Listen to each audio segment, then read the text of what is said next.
नमस्कार। प्रादेशिक समाचार के साथ मैं पूनम किरकिट्टा। पहले मुख्य समाचार। राष्ट्रपति रामनाथ कोविंद ने राष्ट्रपति भवन में आयोजित समारोह में विभिन्न क्षेत्रों में उल्लेखनीय योगदान देने वाले लोगों को पद्म पुरस्कार से किया सम्मानित। मुख्यमंत्री हेमंत सोरेन की अध्यक्षता में झारखंड औद्योगिक क्षेत्र विकास प्राधिकार निदेशक मंडल की हुई बैठक। 24 प्रस्तावों पर चर्चा और कई प्रस्तावों को दी गई मंजूरी।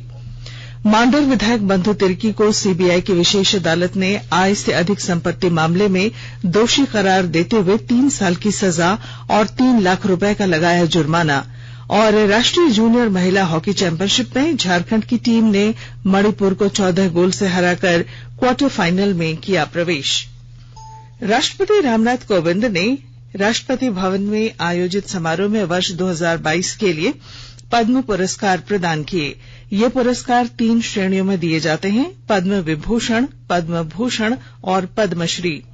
ये पुरस्कार कला, समाज कल्याण, विज्ञान तथा इंजीनियरिंग, व्यापार तथा उद्योग, चिकित्सा, शिक्षा तथा साहित्य, खेल और सिविल सेवा जैसे क्षेत्रों में उल्लेखनीय योगदान के लिए दिए जाते हैं।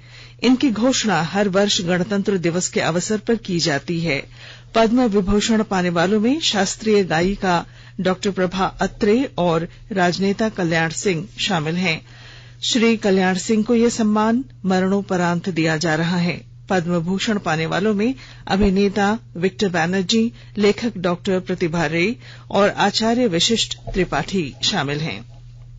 मुख्यमंत्री हेमंत सोरेन की अध्यक्षता में आज झारखंड मंत्रालय में झारखंड औद्योगिक क्षेत्र विकास प्राधिकार जियाडा के निदेशक मंडल की 10वीं बैठक हुई, जिसमें कुल 24 प्रस्तावों पर चर्चा की गई।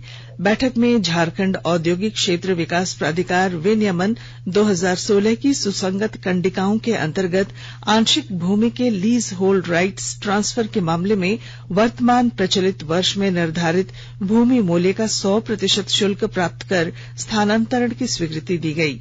जियाडा अंतर्गत चारों प्रक्षेत्र रांची, बोकारो, आदित्यपुर तथा संथाल परगना में निर्माण क्षेत्र से सेवा क्षेत्र या वाणिज्यिक क्षेत्र में परिवर्तन के बाद भूमि मूल्य, लगान, रख रखाव इत्यादि मद में वृद्धि की स्वीकृति दी गई। वित्त वर्ष 2022-23 के लिए प्राधिकार के बजट की स्वीकृति दी गई। बैठक में जियाडा अंतर्गत विभिन्न औद्योगिक क्षेत्रों में कूड़ा कचरा डिस्पोजल के लिए निविदा के माध्यम से एजेंसी चयन करने की भी स्वीकृति दी गई।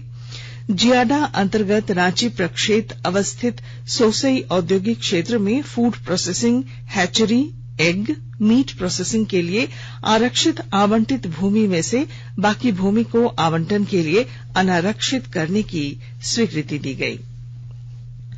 देश के युवाओं को प्रतियोगी परीक्षाओं की तैयारी में मदद करने के उद्देश्य से आकाशवाणी के FM गोल्ड चैनल पर एक विशेष कार्यक्रम अभ्यास शुरू किया जा रहा है। क्या आप कॉम्पिटिटिव एग्जाम की तैयारी कर रहे हैं? ऑल इंडिया रेडियो के नए प्रोग्राम अभ्यास में हमारे विशेषज्ञ आपके सवालों का देंगे जवाब। शनिवार रात 9:30 बजे FM गोल्ड पर। इस बार का विषय है हिस्ट्री। आप इससे जुड़े सवाल व्हाट्सएप करें 928909404 पर या सवाल ईमेल भी कर सकते हैं abhyas.air@gmail.com पर। इतिहास विषय पर आपके प्रश्न हमें 30 मार्च तक मिल जाने चाहिए। आपका अभ्यास हमारा प्रयास। ट्रेड यूनियनों की देशव्यापी हड़ताल के पहले दिन राजधानी रांची के अल्बर्ट चौक पर विभिन्न मजदूर संगठनों ने सरकार के खिलाफ जमकर नारेबाजी की। आंदोलन कर रहे लोगों ने कहा कि जिस तरह देश में महंगाई बढ़ती जा रही है वह चिंताजनक है।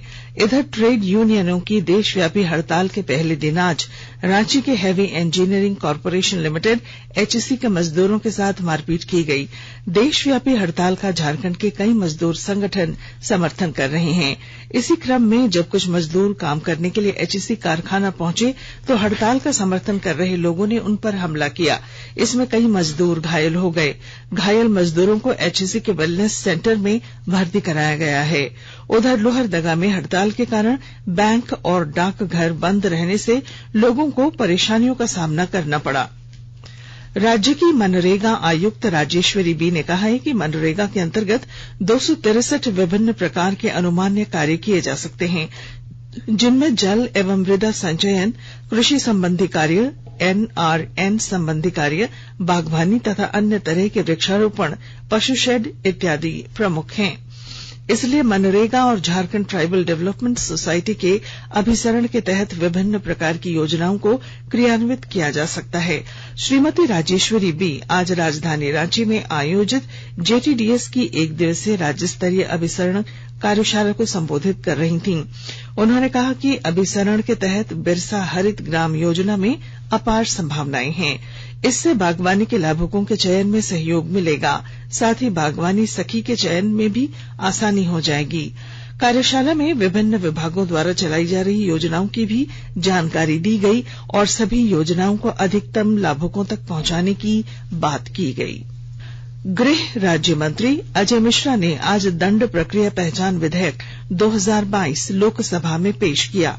उन्होंने कहा कि इसका उद्देश्य अभियोजन तथा अदालती दोष सिद्धि में वृद्धि और संवैधानिक व्यवस्था तथा मानवाधिकारों की रक्षा करना है। उन्होंने कहा कि इस बारे में मौजूदा प्रावधान लगभग 100 वर्ष से अधिक पुराने हैं। कांग्रेस के सदस्य मनीष तिवारी तथा अधीर रंजन चौधरी, RSP के NK प्रेमचंद्रन, बहुजन समाज पार्टी के रितेश पांडे और तृणमूल कांग्रेस पार्टी के सौगत राय ने विधेयक का विरोध किया। श्री सौगत रॉय ने कहा कि ये कानून बनने से मौलिक मानवाधिकारों और संविधान की व्यवस्था का उल्लंघन होगा। श्री मनीष तिवारी ने आग्रह किया कि इस पर विचार किया जाना चाहिए कि क्या सरकार को मौलिक अधिकारों का हनन करने वाला इस प्रकार का कानून बनाने का अधिकार है। केंद्र सरकार ने आज कहा कि पिछले साल 31 मार्च तक कर्मचारी भविष्य निधि EPF योजना के अंतर्गत 11,72,923 निष्क्रिय खातों में 3,900 करोड़ रुपए से अधिक की राशि है। लोकसभा में लिखित उत्तर में श्रम और रोजगार राज्य मंत्री रामेश्वर तेली ने कहा कि EPF के तहत नियोक्ताओं के अंशदान बढ़ाने का कोई प्रस्ताव नहीं है। उन्होंने कहा कि कर्मचारी भविष्य निधि संगठन के पास दावों की प्रोसेसिंग और निपटान का मजबूत ऑनलाइन तथा पारदर्शी तंत्र है। इसकी नियमित रूप से उच्च स्तर पर निगरानी की जाती है। श्री तेली ने कहा कि चालू वित्त वर्ष में इस महीने की 22 तारीख तक 51,54,000 से अधिक भविष्य निधि दावों का निपटारा किया जा चुका है। आकाशवाणी के ताजा तरीन समाचारों के लिए आप हमारी वेबसाइट newsonair.com पर लॉग ऑन कर सकते हैं। ताजा समाचार Twitter handle @AIR News Alerts और Facebook page all India radio news पर भी उपलब्ध है। आप प्रादेशिक समाचार एकांश के ट्विटर हैंडल @AIR News_Ranchi और फेसबुक, इंस्टाग्राम पेज तथा YouTube channel AIR News Ranchi पर भी हमारे बुलेटिन सुन सकते हैं। प्रादेशिक समाचार आप आकाशवाणी रांची से सुन रहे हैं। आय से अधिक संपत्ति मामले में सीबीआई की विशेष अदालत ने पूर्व मंत्री सह मांडर विधायक बंधु तिर्की को दोषी करार देते हुए 3 साल की सजा और 3 लाख रुपए का जुर्माना लगाया है। जुर्माने की रकम अदा नहीं करने पर बंधु तिर्की को 6 महीने अतिरिक्त सजा काटनी होगी। ऐसे में उनकी विधायक की सदस्यता भी समाप्त हो गई है। इससे पहले हुई सुनवाई में कोर्ट ने दोनों पक्षों को सुनने के बाद फैसला सुरक्षित रख लिया था। बंधु तिर्की पर आय से अधिक संपत्ति अर्जित करने का आरोप है। मामले में सीबीआई ने जांच की, जिसके बाद उन्हें गिरफ्तार भी किया गया था। हालांकि हाईकोर्ट से जमानत मिलने के बाद बंधु तिर्की जेल से बाहर थे। साल 2005 से 2009 तक बंधु तिर्की झारखंड में मंत्री पद पर रहे थे और आय से अधिक संपत्ति अर्जित करने का मामला भी उसी वक्त का है। लोहरदगा जिले में योजनाओं का लाभ देने के लिए विशेष शिविर लगाकर दिव्यांगों का प्रमाण पत्र बनाया जा रहा है। और जानकारी के साथ हमारे संवाददाता। लोहरदगा जिला में दिव्यांगता प्रमाण पत्र बनाने के लिए विशेष शिविर लगाया जा रहा है। लोहरदगा जिला के सभी प्रखंडों के अलावा नगर परिषद क्षेत्र में भी शिविर का आयोजन किया जा रहा है। जिले के उपायुक्त प्रसाद कृष्ण बाघमारे ने बताया कि जिले में विशेष दिव्यांगता शिविर में छूटे हुए दिव्यांगजनों का प्रमाण पत्र बनाया जा रहा है। वैसे दिव्यांगजन जो अब तक किन्हीं कारणों से दिव्यांगता का प्रमाण पत्र नहीं ले पाए थे, उनके लिए इस शिविर का आयोजन किया गया है। शिविर में बड़ी संख्या में दिव्यांग पहुंच रहे हैं और अपना प्रमाण पत्र तैयार करा रहे हैं। दिव्यांगों में इसको लेकर विशेष उत्साह देखा जा रहा है। शिविर में जिले के प्रशासनिक अधिकारियों के साथ साथ मेडिकल टीम भी मौजूद है, जो वहां पर दिव्यांगों की स्वास्थ्य जांच भी कर रही है। गोपी कृष्ण कुंवर, आकाशवाणी समाचार, लोहरदगा। प्रधानमंत्री नरेंद्र मोदी कल मध्य प्रदेश में प्रधानमंत्री आवास योजना ग्रामीण के अंतर्गत लगभग 5,21,000 लाभार्थियों के गृह प्रवेश समारोह में वीडियो कॉन्फ्रेंसिंग के जरिए शामिल होंगे। वे इस अवसर पर जनसभा को संबोधित करेंगे।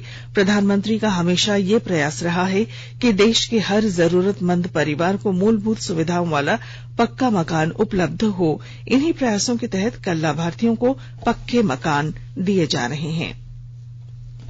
अमृत महोत्सव के तहत आकाशवाणी के साप्ताहिक क्विज में आइए आप भी शामिल हों। आजादी के 75 वर्षों का पर्व अमृत महोत्सव प्रत्येक बुधवार शाम 7 बजे प्रसारित होने वाले प्रादेशिक समाचार के दौरान पूछे गए प्रश्न का सही उत्तर देने वाले एक प्रतिभागी इनाम का हकदार होगा। इसके लिए सुनते रहिए आकाशवाणी रांची का प्रसारण।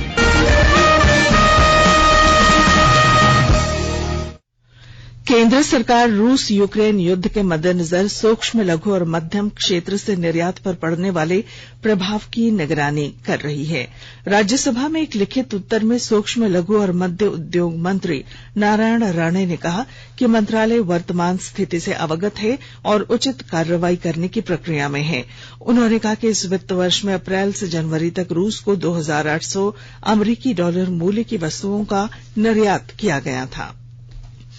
खरीफ विपणन सीजन 2021-22 में किसानों से न्यूनतम समर्थन मूल्य पर धान खरीद पिछले वर्षों की तरह सुचारू रूप से जारी है।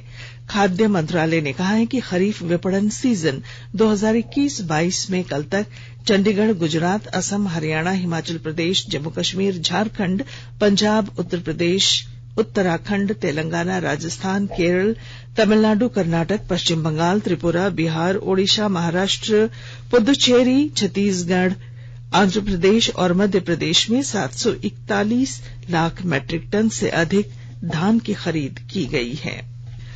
महाशिवरात्रि के दिन श्रीलंका से चलकर रामनवमी के दिन अयोध्या पहुंचने वाली श्रीराम वनगमन पथ काव्य यात्रा का आज सिमडेगा जिले के पवित्र तीर्थ स्थल श्रीराम रेखाधाम में भव्य स्वागत किया गया। वनवास काल में जहां जहां श्रीराम के चरण पड़े उन स्थलों पर ये काव्य यात्रा पहुंच रही है। काव्य यात्रा के माध्यम से सनातन संस्कृति और भगवान श्रीराम के जीवन चरित्र के बारे में लोगों को जानकारी दी जा रही है। और आंध्र प्रदेश के काकीनाडा में चल रही 12वीं हॉकी इंडिया राष्ट्रीय जूनियर महिला हॉकी चैंपियनशिप 2022 में झारखंड की टीम ने आज शानदार खेल का प्रदर्शन करते हुए मणिपुर को 0 के मुकाबले 14 गोल के बड़े अंतर से हराकर क्वार्टर फाइनल में प्रवेश किया। झारखंड टीम की ओर से पहला गोल 9वें मिनट में पेनाल्टी कॉर्नर से दीपिका सोरेंग ने किया। झारखंड टीम की जीत पर हॉकी झारखंड के अध्यक्ष भोलानाथ सिंह सहित अन्य पदाधिकारियों ने बधाई दी है। टीम 31 मार्च को अपना क्वार्टर फाइनल खेलेगी। और अब अंत में मुख्य समाचार। राष्ट्रपति रामनाथ कोविंद ने राष्ट्रपति भवन में आयोजित समारोह में विभिन्न क्षेत्रों में उल्लेखनीय योगदान देने वालों को पद्म पुरस्कार से सम्मानित किया। मुख्यमंत्री हेमंत सोरेन की अध्यक्षता में झारखंड औद्योगिक क्षेत्र विकास प्राधिकार निदेशक मंडल की हुई बैठक। 24 प्रस्तावों पर चर्चा और कई प्रस्तावों को दी गई मंजूरी। मांडर विधायक बंधु तिर्की को सीबीआई की विशेष अदालत ने आय से अधिक संपत्ति मामले में दोषी करार देते हुए 3 साल की सजा और 3 लाख रुपए का लगाया जुर्माना। और राष्ट्रीय जूनियर महिला हॉकी चैंपियनशिप में झारखंड की टीम ने मणिपुर को 14 गोल से हराकर क्वार्टर फाइनल में प्रवेश किया। और इसके साथ ही आकाशवाणी रांची से प्रादेशिक समाचार का ये बुलेटिन समाप्त हुआ। नमस्कार।